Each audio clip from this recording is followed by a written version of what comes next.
د منځو فرضونه په دوه قسمه باندې او شرطونه او رکنونه. شرطونه هغه فرضونه چې د منځنه بهر وو هغه بیان شوي، او رکنونه هغه فرضونه چې په منځ کې دننه دي. په قول د جمهور باندې دا شپږ دي، او امام ابو حنیفه رحمت الله علیه په قول باندې اووه دي. نو دا رکنونه د منځه نن بیانو چې په رکنونو کې اول رکن تکبیر تحریمه دی، او د منځه په فرضونو کې دا اتم فرض راځي. و فرضونه مخکې بیان شوي چې هغه شرطونه د منځه نه بهر، او اتم فریضه د منځه تکبیر تحریمه دی چې دا په منځه کې دننه دی، او دې ته رکن د منځه ویلی شي، اول رکن. ربی ذوالجلال فرمائی وربک فکبر، د خپل رب پس تکبیر وایا او لوی بیانوا. په اجماع د اهل التفسیر باندې د تفسیر چې څومره علما دي هغوی وایي چې مراد د دینه منځ دی چې په منځه کې تکبیری تحریمه وایه. نو مراد د وربک فکبرنا تکبیرۃ الافتتاح دی. په دې باندې اجماع د اهل التفسیر ده، علما د تفسیر په دې باندې متفق دي. او دا شان رب ذوالجلال بل موضوع کې فرمایي وذکر اسم ربه فصلى، او یاد ک نوم د رب خپل فصلى پس منځ وکړه. د کامیابو خلکو د پاکو خلکو صفت کې راځي چې رب خپل یاد کا او بیا منځ وکړه. نو سړی چې منځ کوي نو په سر کې الله اکبر دا تکبیر چې ورته وایي دا د رب ذکر دی. او دا شان خدای تعالی په دې باندې امر کړی دی، او قرآن عظیم شان چې په کم کار باندې امر وکړي نو هغه فرض وي، تر څو چې قرینه د خلاف موجوده نه وي. نو اتم فرض د مانځه تکبیری تحریمه شو، او پر رکنونو کې اول رکن د مانځه تکبیری تحریمه شو. ټیم یې څه دی چې دا به په کم ټیم کې انسان شروع کوي نو پاغي کې او یا د لاس د اوچتولو سره به تکبیر سره یو ځای وایي، او کنا اول به لاسونه اوچتوي د هغې نه بعد به تکبیر وایي.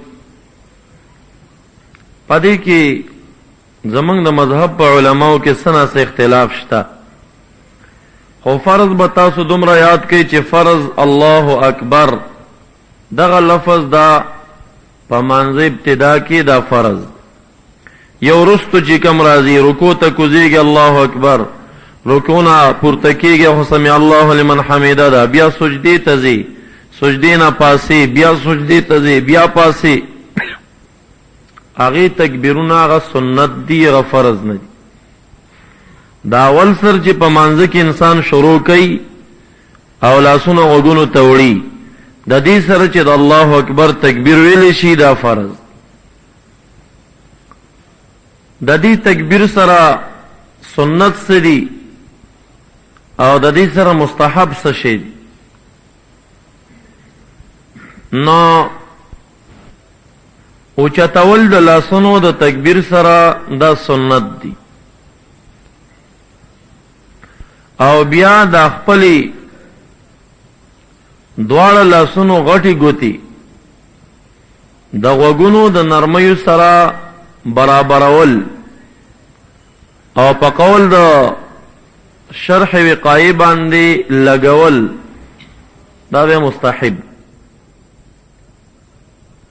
نو داسې به تاسو ځان پوهوئ چې تکبیر اول فرض دی، خو که یو سړی داسې وکړي چې د هغو لاسونه غوږونو ته یوسي خو په خوله باندې الله اکبر ونه وایي، د دغې سړي مونځ نه دی شوی. فرض ورکی الله اکبر ویل دی. دا لاسونه غوږونو ته وړل فرض نه دی، بلکې دا تکبیر چې الله اکبر دی دغه فرض. او پدې کې بیا دا لاسونه اوچتول، رفع د ایدیو ويرفع يديه مع التکبیر وهو سنة، لاسونه به د تکبیر سره اوچتای او دا سنت دی. اوس څومره به اوچتای؟ که یو انسان منځ کو او په مانځه کې معمولی داسې وکړل او الله اکبر یې وویل، معمولی دا لاسونه اوچت کړل، فرض مشو سنت مشو، خو مستحب ته نه پاتې دي. مستحب ورکې داره چې دا لاسونه به دومره اوچتای چې د نرمو د غوږونو سره برابر شي او یا دې دا ګوتې د نرمیو د غوږونو سره ولګېږي، دې انداز ته دا بیا مستحب. نو چې کله تاسو په مسله باندې پوه شئ نو وړې خبرې نه به غټه بلا بیا نه جوړوئ. اوس ډېر خلک په بعضې ځایونو کې په دې لانجې جوړې کړي دي، یاره لاس یې بره اوچت نه کوه، ملا داسې وکړل نو دا لاس چې غوږونو ته ونه رسېږي نو دې سړي مستحب پرېښي او دا مستحب په پرېښودو باندې سړی ګناهګارېږي نه. مستحب هغه کاري چې ودې که ثواب دی، چې ودې نه که څه ګناه نه وي. نو تکبیر ویل فرض، لاسونه ورکې اوچتول یا لږ یا ډېر، یا دا شان یا د اوږو پورې یا بره، خو لږ اوچتول فقط دا لاسونه داسې، نو دا سنت. او دا لاسونه دومره اوچتول چې دا دواړه ګوتې د نرمو د غوږو سره برابرې شي، دا ورکې بیا مستحب. نو نن سبا چې کوم خلک لاسونه نرمیو غوږونو ته نه وړي یا لاسونه نه اوچتوي پورا، اگر که دنه سنت یا مستحب پاتې شوي دي، خو خبره دیزی کې دا چې دا نن سبا د ډېر ګندګیرو د بیکاره خلکو علامه ګرځېدلې. کم سړی چې د مذهب خلاف وي که نه، نو هغه اول خارخ دا وي چې هغه بیا لاسونه چې دا د مقصد چې شپږ احادیث ورکې ضعیف دي اتفاقا. یو حدیث چې مصنف ابن ابي شیبه ذکر کړی دی، نو ځان مو په مسله پوهوئ چې تکبیر فرض، لاسونه اوچتول ورکې سنت، دا دواړه ګوتې نرمۍ د غوږونو ته رسول ورکې مستحب. که چا اوږو پورې لاس اوچت که سنت وشول. خو کم خلک چې نن سبا دا کارونه کوي، یا جماعت کې یو امام مثلا او هغه لاسونه پوره غوږونو ته نه وړي، اوږو پورې اوچتوي، یا هسې داسې هغه دننه ډېر مردار وي، دا یې علامه شوه که مثلا دعا کول مستحب کار دی. خو کم امام چې جنماز پریدي او منډه وهي، نو په دې خبر نه چې دا دعا ولې نه ده کړې. تاسو دا څومره صفونه ولاړې دعا، خو د مصنف ابن ابي شیبه دوه نسخې دي، په دې یو نسخه کې دا حدیث شته دی او په بله نسخه کې نشته. دا چې اوس چا تیستلی دی، دا کومه زمانه کې تیستل شوی دی، هېڅ پته د دې چا نه ده لګولې. خو نسخې چې دنیا کې خوري دي، په بعضو نسخو کې هغه حدیث پیدا کېږي او په بعضو کې نه پیدا کېږي. هغه یو حدیث چې په هغې جرح نشته او صحیح حدیث دی، مصنف د حدیثو کتاب دی، بعضو کې شته او بعضو کې نشته. همدا وجه ده چې دا حدیثونه د نامه نه د لندې اووه راغلي دي، نرمۍ د غوږونو سره برابرې شي. یا شرح وقایه زمونږ د مذهب کتاب دی، هغه وایي ماسن بشحمتی اذنیه، دا دواړه غټې ګوتې به د نرمۍ د غوږونو سره مس کی. اگر که دا مس کول په حدیث کې نه دی راغلی، خو هدایي یا شرح وقایي چې کومه خبره ذکر کړې ده شرح وقایي، نو د هغې صاحب مقصد دا دی چې دا نرمۍ کې دا راغلی چې نبی علیه الصلاة والسلام منځ کو، کان اذا کبر رفع یدیه حذاء اذنیه، کله به چې د تکبیر وی نبی علیه السلام رفع یدیه نو لاسونه به اوچتول، حذاء اذنیه په برابرۍ د دواړه غوږونو باندې. اوس دا غوږونه ستا د سترګو نه پناه دي، دا تا چې داسې اوچت کړه ستا ته څه پته لګي چې ما دې غوږونو سره برابر کړي او که ښکته پورته دي. نو هېره کړه چې قیام فرض دی، لاسونه تړل سنت دي. د لاسونو دپاره ځای ټاکل چې یا په سینا یا نامنه بره یا لندې دا مستحب. موږ هم وایو چې نشته، خو هغې د دې مقصد دپاره کړي چې دا غوږونه چاته ښکاري نه. نو که دا ګوتې ورسره ولګېږي نو ده به یقین راشي چې او زما لاسونه یا زما دا ګوتې د نرمو سره برابرې شوې. داسې اوس چاته څه پته لګي دا ښکته دي که بره دي. نو بعضې فقهاو د یو مطلب په بنا یو خبره کړي، ګندګیر خلک راپورته شوي. ګوره حدیثو خلاف یې حدیثو خلاف. لاسونه به انسان د نرمو د غوږونو پورې وتئ. مسلم شریف کې د وائل ابن حجر رضی الله تعالی عنہ روایت دی انه رأى النبي صلى الله عليه وسلم رفع يديه حين دخل الصلاة حيال اذنيه. وائل ابن حجر رضی الله تعالی عنہ صحابی نبی اکرم صلی الله علیه وسلم ولید هغه وخت کې چې نبی علیہ السلام په مانځه کې دننه کېده، یعنی منځ شروع کو. رفع یدیه چې دواړه لاس شپږ ضعیف دی، یو لانجمن دی چې شته کتاب کې او که نشته. بعضو کې پیدا کېږي، بعضو کې نه پیدا کېږي. کمو کې چې پیدا کېږي چې څوک یې نه منې وي دا تاسو پکې زیات کړی. چې کمو کې شته دی نو هغې دي لاسونه نرمو د غوږونو پورې اوچت کي، لکه د حدیث کې ثابت شو. روایت د مسلم دی، څوک پې جرح نشي کولی. او دا شان دویم حدیث د براء ابن عازب رضی الله تعالی عنہ دی. براء ابن عازب رضی الله تعالی عنہ فرمائی کان رسول الله صلی الله علیه وسلم اذا الله رفع یدیه، الله کله به چې منځ کو رفع یدیه لاسونه به اوچتول حتی تکون ابهاماه تر دې چې د دواړو لاسونو دا غټې ګوتې بشوي حذاء اذنیه برابر د غوږونو، دا دواړه ګوتې به برابر د غوږونو شوي. دومره به نبی علیه الصلاة والسلام لاسونه اوچته. هغه چې کوم حدیث کې راغلی دي چې اوږو ته یې لاسونه اوچت کړي دي وا حدیث دی، نو هغه د دې په مقابله کې کله ناکله دي. همیش به داسې و، کله ناکله یې اوږو ته هم وړي. دا شان دریم حدیث د حضرت انس ابن مالک رضی الله تعالی عنہ روایت د براء ابن عازب مسند احمد ذکر کړی دی، او دا شان مسند اسحاق ابن راهویه ذکر کړی دی، او روایت د انس رضی الله تعالی عنہ دا یو حدیث ور او شیخ والمرأة ترفع يديها حذاء منكبيها، خذب لاسونه اوچتای په اندازه د اوږو باندې.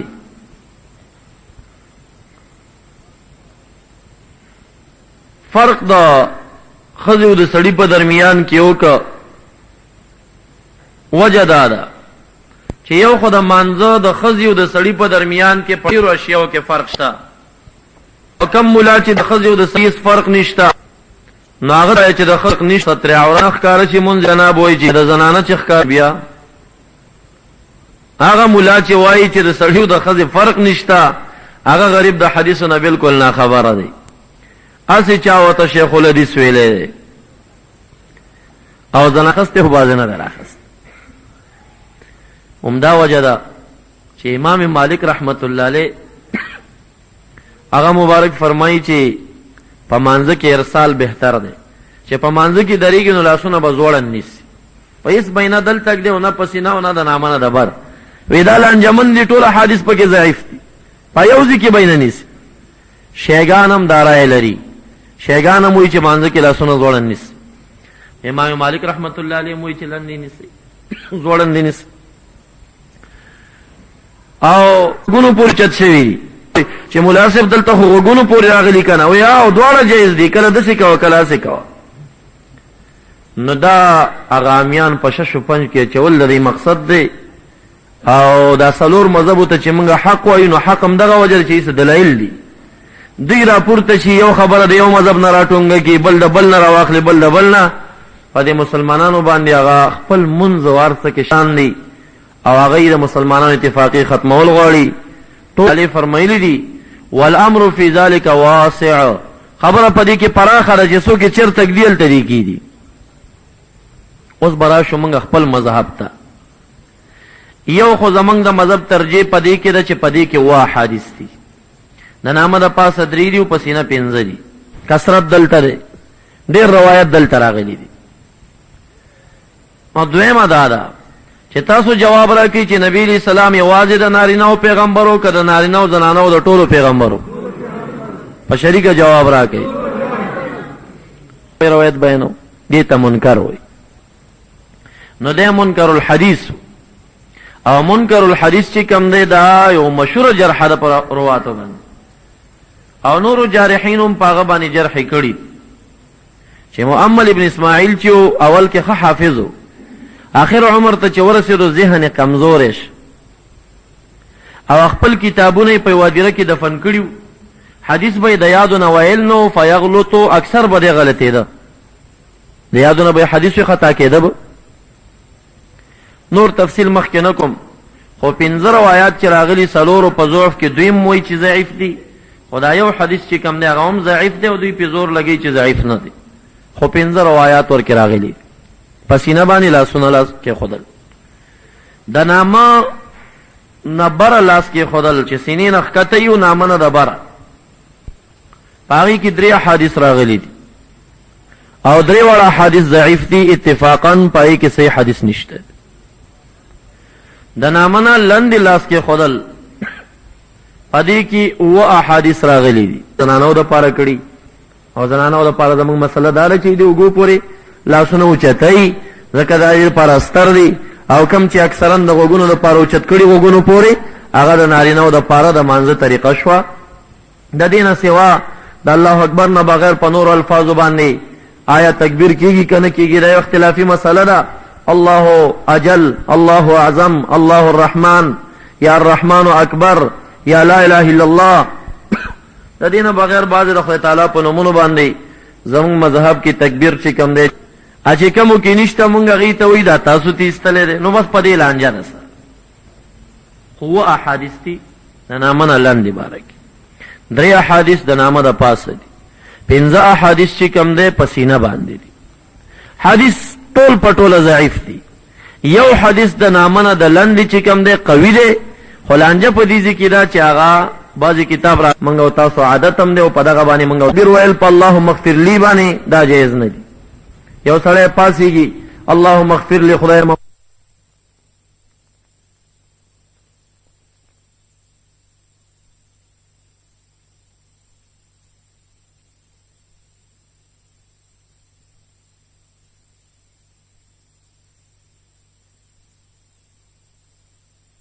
شرطونه بیان شوي وو، او د مانځه په رکنونو کې یو رکن پرونی درس کې بیان شوی چې تکبیری تحریمه، او د هغې سره مسنونه طریقه اوچتول د لاسونو، او مستحبه طریقه دا وه چې لاسونه نرمیو د غوږونو ته برابرۍ کې برابر شي. یو بل مستحب او مسنونه طریقه په اوچتولو د لاسونو کې غوږونو ته په وخت د تکبیری تحریمه کې هغه دا ده چې دا دواړو ورغ. امام ابو حنیفه رحمت الله علیه وایي چې دا د نامه نه د لاندې کې ښودلی شي، دا بهترینه طریقه ده، خو دا د نارینهو دپاره. او هر چې زنانه دي نو هغې د سینې د پاسه کې دي. اوس راځو دې خبرې ته چې مذهبونه خوشته ورکړي.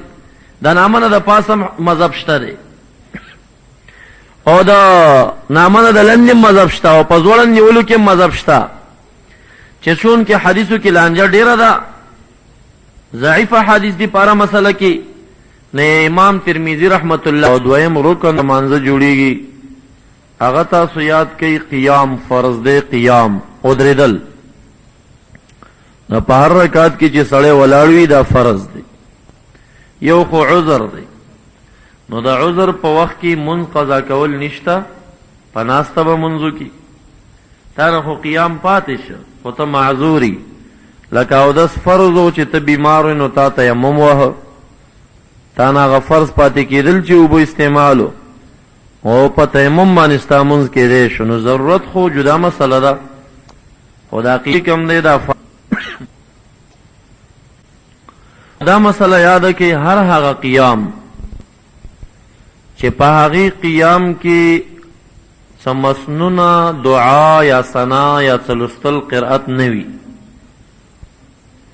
نو په هغه قیام او درېدو کې به لاسونه زوړن نیسي او هر هغه ودرېدل او قیام چې په هغه کې ثنائی سنت طریقه باندې مسنونه ثناوي یا دعاوي یا قرأت وي هر هغه ودرېدل چې په هغه کې تاسو څلولئ نو لاسونه به د نامنه لاندې ږدئ او هر هغه ودرېدل چې په هغې کې څلوستل نشته مسنونه طریقه باندې نو په هغې کې به لاسونه زوړن نیسئ د دې ډېر مثالونه دي لکه مثلا رکوع دې وکړه او د رکوع نه راپورته شو دې ته بیا دا جواب راکوي چې نبی علیه السلام د خوارو او د پیړو چاقو خلکو د ټولو پیغمبرو کنه چاقو تکمل پیغمبر شته دی د ټولو چاقو د خوارو د نرو د ښځو هم دا یو پیغمبر محمد رسول الله صلی الله علیه وسلم هغه د خپل زندګۍ په نقشه کې ښځو ته هم تعلیم پرېښی دی نرو ته هم پرېښی دی خوارو ته هم پرېښی دی چاقو ته هم پرېښی دی امام ابو حنیفه رحمت الله علیه وی په سینه کې هم حدیث رالل په نامه د پاس هم رالل نامه نه لاندې هم رالل راشه دې ښکلي مذهب ته کوس یو سازو نو په داخلي فرض خو پدې کې انسان سلولي سبحانك اللهم لولي ته علت ورکړه که ور نه کړه جواب راکړي که یو سړی دا وایي چې نه د نامه د پاسه بګدې لکه بعضې وان به په دې باندې عمل وکړي اوس داسې چاق خلک دي چې د هغې دا خېټه دومره وتلي چې نامه نه لاندې لاس ږدي نو رسېږي نه نو د چاقو دپاره خو بل پیغمبر نه راځي که نه هغې د نامه د پاسه لاس کېږي نو په درې حدیثو به عمل راځي یعنې مستحب درې شیونه دلته هم جوړ شو لکه یو تکبیر فرضو الله اکبر ویل لاسونو اوچتول سنتو لاسونه نرمو ته برابرولو یا لاسونو خبړې کعبې ته ګرځول پکې مستحبو دا شان قیام فرض دی په قیام کې سنا په مانځه کې نو د امام صاحب په مذهب کې یو حدیث هم بې عمله نه پاتې کېږي نر او ښځې او چاق او خوار به په ټول دین باندې عمل وکړي تاسو ته اوس تاسو خپل ګریوان خپل عقل خدای درکړی دی چې هلته هم حدیث دی دلته هم حدیث دی دلته هم حدیث دی دا د امام صاحب مذهب ته چې موږ بهتري ورکوو نو د بهترۍ لوی علت یې دا دی چې دی کوشش داسې کوي چې د نبي علیه السلام یو حدیث بې عمله پاتې نه شي او کم چې اهل حدیث دي نو هغه خو شرپسند دي او بې اتفاقي ګډونکي خلک دي د هغې راپورته شي هغه مسلمانان چې هغې اول تاسو ته ما مسله ښکاري خو یو حدیث ورکې د مسلم شریف دی چې هغې باندې دی ډېر نازیږي او ډېر زور ورباندې کوي چې مسلم کې راغلی دی نو هغه د مسلم شریف روایت چې کوم دی د هغې په سند کې مؤمل ابن اسماعیل راغلی دی او مؤمل ابن اسماعیل ته امام بخاری رحمت الله علیه منکر الحدیث ویلی دی چې د ده داسې احادیثو چې اکثر به د عمده علماو خلاف د په روایت کې کول مشهور عالم دین به چې حدیث بیان که یو شان به او دی به چې راپورته شو نو د هغې په خلاف به روایت بیانو دې ته منکر وایي نو دی منکر الحدیث او منکر الحدیث چې کوم دی دا یو مشهور جرح ده په رواتو باندې او نورو جارحین هم په هغه باندې جرح کړي چې مؤمل ابن اسماعیل چې اول کې ښه حافظ و آخر عمر ته چې ورسېدو ذهن یې کمزوری شو او خپل کتابونه یې په یوه هدیره کې دفن کړي حدیث به یې د یادو نه ویل نو فیغلطو اکثر به دی غلطېده د یادو نه به یې حدیث خطا کېده به نور تفصیل مخکې نه کوم خو 15 روایات چې راغلي څلورو په ضعف کې دویم وایي چې ضعیف دي خو دا یو حدیث چې کوم دی هغه هم ضعیف دی او دوی پې زور لګوي چې ضعیف نه دی خو 15 روایات ورکې راغلي په سینه باندې لاسونه لاس کېښودل د نامه نه بره لاس کېښودل چې سینې نه ښکته یي او نامه نه د بره په هغې کې 3 احادیث راغلي دي او 3 واړه احادیث ضعیف دي اتفاقا په هغې کې صحیح حدیث نشته د نامه نه لاندې لاس کېښودل په دې کې 9 احادیث راغلي دي 6 احادیث ورکې ضعیف دي اتفاقا یو حدیث چې مصنف ابن ابي شیبه ذکر کړی دی خو د مصنف ابن ابي شيبه دوه نسخې دي. په یو نسخه کې دا حدیث شته او په بل نسخه کې نشته. دا چې اوس چا تیستلی دی، دا کومه زمانه کې تیستل شوی دی، هېڅ پته د دې چا نه ده لګولې. خو نسخې چې دنیا کې خوري دي، په بعضو نسخو کې هغه حدیث پیدا کېږي او په بعضو کې نه پیدا کېږي. هغه یو حدیث چې په هغې جرح نشته او صحیح حدیث دی، مصنف د حدیثو کتاب دی، بعضو کې شته او بعضو کې نشته. همدا وجه ده چې دا حدیثونه د نامه د لندې اووه راغلي دي. شپږ ضعیف دي، یو لانجمن دی چې شته کتاب کې او که نشته. بعضو کې پیدا کېږي، بعضو کې نه پیدا کېږي. کومو کې چې پیدا کېږي چې څوک یې نه منې وي، دا تاسو پکې زیات کړی. چې کومو کې شته دی، چې کومو کې نشته، مونږ هغې ته وایي دا تاسو تیستلی دی. نو بس په دې لانجه ده سره. خو اووه احادیث دي د نامه نه لندې باره کې. 3 احادیث د نامه د پاسه دي. 15 احادیث چې کوم دی په سینه باندې دي. حدیث ټول په ټوله ضعیف دي. یو حدیث د نامه نه د لندې چې کوم دی قوي دی، خو لانجه په دې ځای کې ده چې هغه بعضې کتاب راخستی خو بعضې نه ده راخستی. همدا وجه ده چې امام مالک رحمت الله علیه هغه مبارک فرمایي چې په مانځه کې ارسال بهتر دی. چې په مانځه کې درېږي نو لاسونه به زوړن نیسي، په هېڅ به یې نه دل تک دی او نه په سینه او نه د نامه نه د بر. وی دا لانجمن دي، ټول حدیث پکې ضعیف دي، په یو ځای کې به یې نه نیسي. شیګان هم دا رایه لري، شیګان هم وایي چې مانځه کې لاسونه زوړن نیسي. امام مالک رحمت الله علیه وایي چې لندې نیسي، زوړن دې نیسي. او امام ابو حنیفه رحمت الله علیه وایي چې دا د نامه نه د لندې کې ښودلی شي. دا بهترینه طریقه ده، خو دا د نارینهو دپاره. او هر چې زنانه دي نو هغې د سینې د پاسه کې دي. اوس راځو دې خبرې ته چې مذهبونه خوشته ورکړي. د نامه نه د پاسه مذهب شته دی او د نامه نه د لندې مذهب شته او په زوړن نیولو کې مذهب شته. چې چون کې حدیثو کې لانجه ډیره ده، ضعیف حدیث دی پاره مسله کې. نه امام ترمذی رحمت الله علیه فرمایلی دي والامر فی ذلک واسع. خبره پدې کې پراخه ده چې څوک چیرته تقدیل طریقې دي. اوس برا شو موږ خپل مذهب ته. یو خو زمونږ د مذهب ترجیح پدې کې ده چې پدې کې وا حدیث دي. د نامه د پاسه 3 دي او پسینه 15 دي. کثرت دلته ده، ډېر روایت دلته راغلي دي. او دویمه دا ده چې تاسو جواب راکړئ چې نبی علیہ السلام یوازې د نارینهو پیغمبرو که د نارینهو زنانهو د ټولو پیغمبرو؟ په شریکه جواب راکړئ.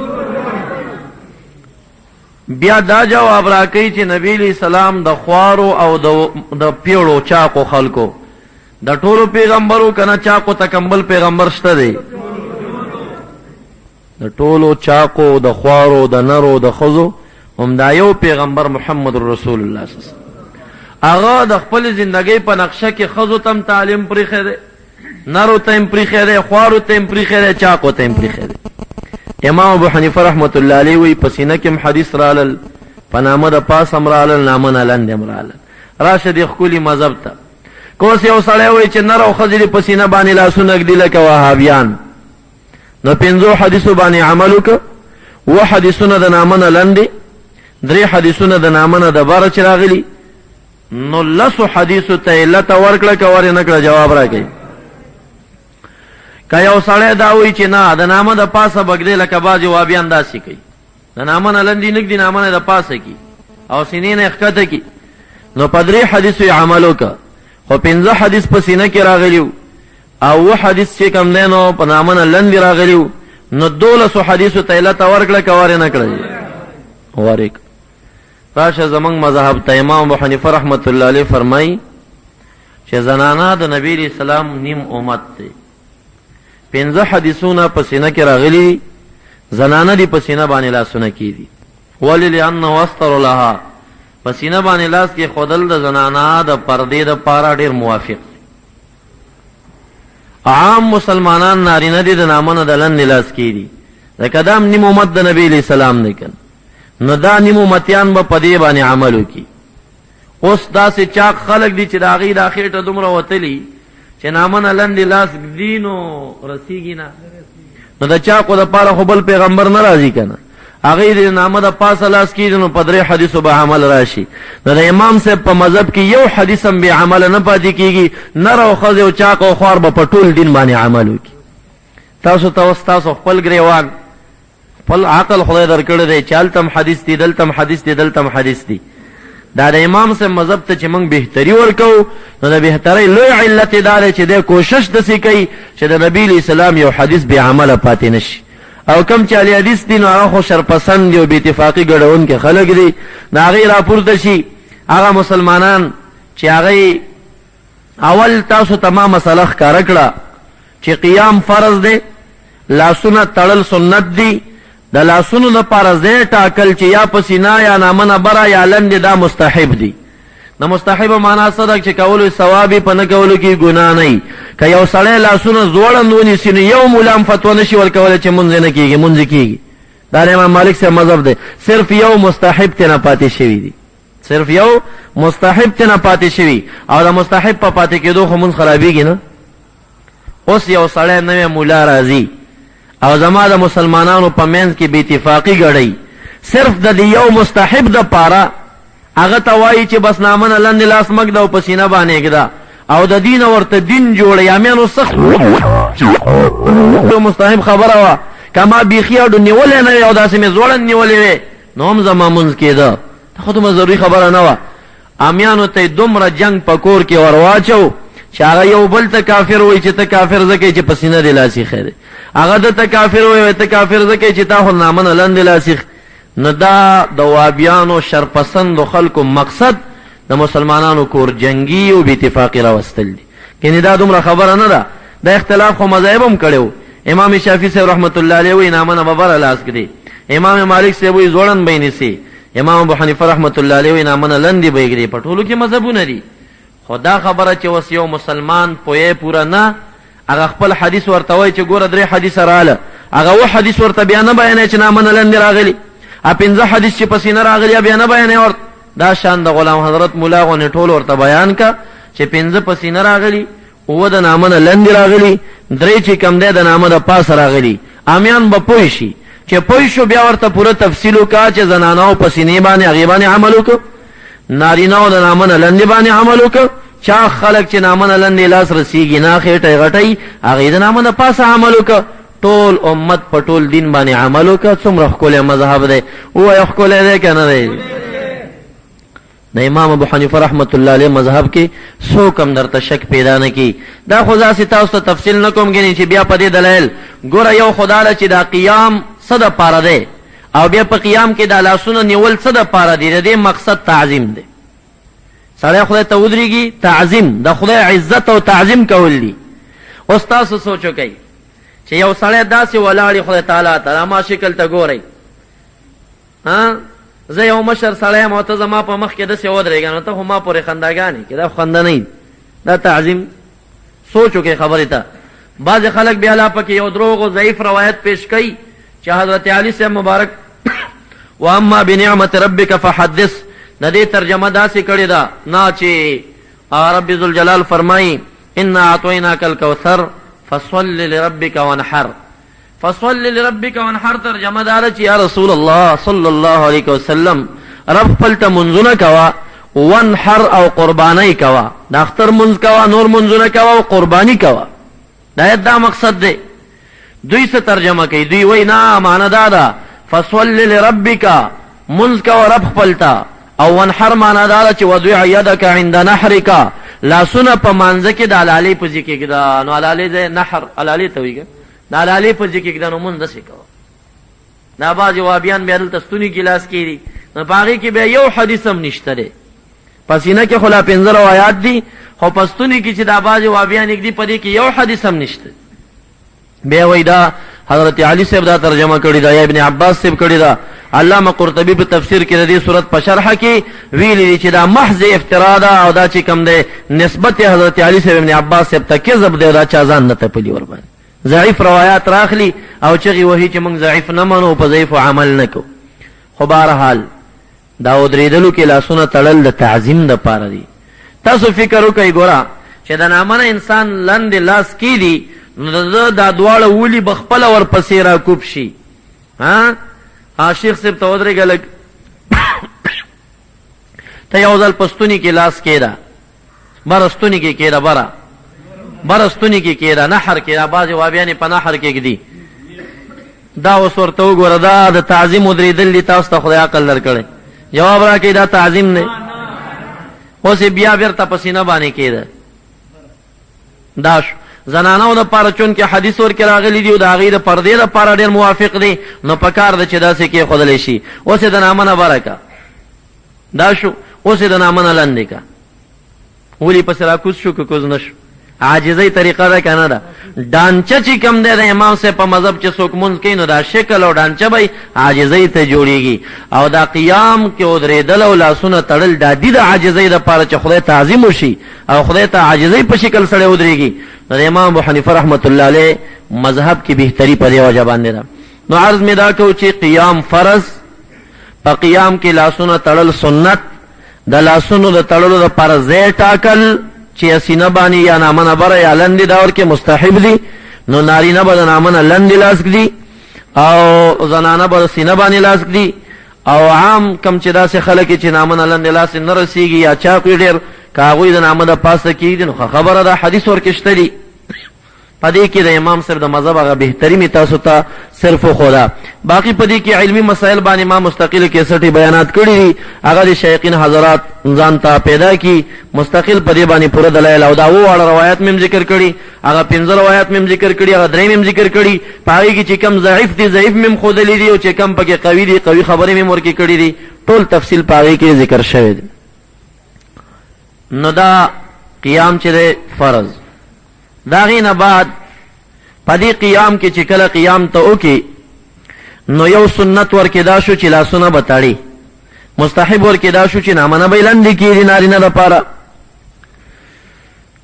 دویم سنت په قیام کې سبحانک اللهم وبحمدک وتبارک اسمک وتعالى جدک ولا اله غیرک دا لستل دا ورکې دویم سنت دی د نبی اکرم صلی الله علیه وسلم طریقه داوه حضرت انس رضی الله تعالی عنہ فرمائی روایت د طبرانی دی ان النبي عليه السلام كان اذا افتتح الصلاه كبر وقرأ سبحانك اللهم وبحمدك وتبارك اسمك وتعالى جدك ولا اله غيرك انس رضی الله عنہ فرمائی نبی اکرم صلی الله علیه وسلم بچ کلم منځ کو نو چې مونږ شروع کو نو تکبیر به وي الله اکبر او دا هغې پسې به متصل وویل سبحانك اللهم وبحمدك وتبارك اسمك وتعالى جدك ولا اله غيرك او نبی اکرم صلی الله علیه وسلم چې کم کار همیشه کړی نو هغې ته په دین کې څه شی وایي جواب راکړئ څه شی وایي نو دا سنت شو دویم سنت په قیام کې هغه سبحانك اللهم ویل دا سنت وګرځېد او دریم سنت په دې سبحانك اللهم کې بعض الفاظ بعض روایاتو کې راغلي دي لکه یو روایت کې راځي چې هغه روایت د عبدالله ابن عمر صاحب دی چې نبی علیه السلام به کله شروع کوله نو فرمایل بل چې وجهت وجهي للذي فطر السماوات والارض حنيفا مسلما وما انا من المشركين سبحانك اللهم وبحمدك وتبارك اسمك وتعالى جدك ولا اله غيرك ان صلاتي ونسكي ومحياي ومماتي لله رب العالمين دا امر کې راغلی دي نو بعض الحدیث دا وایي چې دا امامانو خلکو نه دین پټ کړی دی او فلان او فلان وګوره دې حدیث کې خو دومره الفاظ رالل تطبیق دا دی چې دا امام محمد رحمت الله علیه او د امام ابو حنیفه رحمت الله علیه زمونږ د مذهب نه هغوی وایي چې په مشهورو روایاتو کې او په اکثره روایاتو کې سبحانک اللهم وبحمدک دا الفاظ راغلي دا ویل پکار دی کم حدیث شریف کی چې هغه رالل چې نبی علیہ السلام دا ویل انی وجهت وجهي للذي فطر السماوات والارض حنيفا وما انا من المشركين او یا دا هغې پسې ان صلاتي ونسکي ومحیا ومماتي لله رب العالمین راغلي نو وایي چې وما رواه محمول على التهجد هغه په سنتو کې په تهجدو کې کم مونځ چې ته ځان ته کې نو دا پکې لوستی شي ولوله ورکې ښه طریقه او دا کم حدیث چې مونږ بیان کړه د انس صاحب دا به په فرض منځونو کې شي یو ښکلی تطبیق دی او هم نبي علیه السلام کړی دی کم سړی چې مخکې درېږي امام وي نو نبی علیه السلام فرمایي چې دا به داسې مونځ کوي چې د قوم ضعیف او کمزوري او بیمارانو خیال بساتی. نو د لپاره اوږد منځ کول چې کم دی د شریعت خلاف دی. نو پکار ده چې دغه الفاظ وایي او که ځان ته سړی منځ کوي نو باید چې څومره اوږدولی شي ښه خبره ده. خو زمونږ د مذهب نه امام یوسف رحمت الله علیه فرمایي چې په حدیث کې هغه الفاظ راغلي دي نو هغه د امام په فرضو کې هم ویلی شي. که څوک یې وایي ښه خبره ده. ودي وایي کم سړی تاسو کې یادولی شي اني وجهت وجهي للذي فطر السماوات والارض حنيفا وما انا من المشركين سبحانك اللهم وبحمدك وتبارك اسمك وتعالى جدك ولا اله غيرك اني وجهت وجهي للذي فطر السماوات والارض حنيفا وما انا من المشركين.